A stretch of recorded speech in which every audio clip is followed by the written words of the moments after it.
6ാം തവണയെന്ന് പറയുമ്പോഴാണ് ഞാനത് ഓർക്കുന്നത് കേട്ടോ. ഒരിക്കൽ പോലും ഒരു ഷോട്ടിലും ഒരു സിനിമയിലും ഒരു അവാർഡ് മുന്നിൽ കണ്ടുകൊണ്ട് അഭിനയിക്കാൻ എനിക്ക് കഴിഞ്ഞിട്ടില്ല. എനിക്ക് തോന്നുന്നു എല്ലാ ആർട്ടിസ്റ്റും അങ്ങനെ തന്നെയാണോ എന്നാണ് ഞാൻ വിശ്വസിക്കുന്നത്.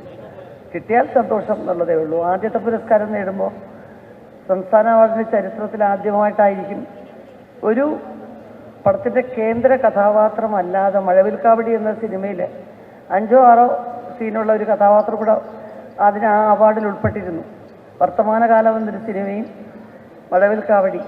അപ്പോൾ ഒരു മൂന്നാംകിട കച്ചവട സിനിമയെന്ന് സാധാരണ അന്നത്തെ വളരെ എന്താ പറയുക ക്ലാസിക് ഫിലിംസ് ചെയ്യുന്ന സംവിധായകർ പറയുന്ന വാക്കുകൾ അത്തരം സിനിമകളിലാണ് ഈ കുട്ടിക്ക് അഭിനയം വേസ്റ്റ് ചെയ്യുന്നതെന്ന് പറയാറുണ്ട്. പക്ഷേ അത്രയും ജനപ്രിയമായ ഒരു സിനിമയിൽ ഒരു ആർട്ടിസ്റ്റിന് അവാർഡ് കിട്ടുക എന്ന് പറയുന്ന ഒരു പുതിയ കാര്യമായിരുന്നു. അപ്പോൾ എനിക്കതിൻ്റെ വാല്യൂ ഒന്നും അറിഞ്ഞില്ല. പക്ഷേ ഇപ്പോൾ ഈ വേദി നിൽക്കുമ്പോൾ സംവിധായകൻ ക്രിസ്റ്റോ ടോമിയോട് അങ്ങേയറ്റം ആ സിനിമയുടെ ആത്മാവും ആ സിനിമയുടെ ആത്മവിശ്വാസവും എല്ലാം ക്രിസ്റ്റോയാണ്. ക്രിസ്റ്റോയ്ക്കാണ് ഈ അവാർഡിലുള്ള ഏറ്റവും വലിയ അർഹത.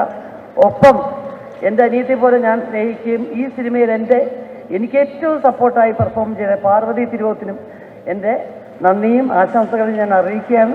Thank you so much.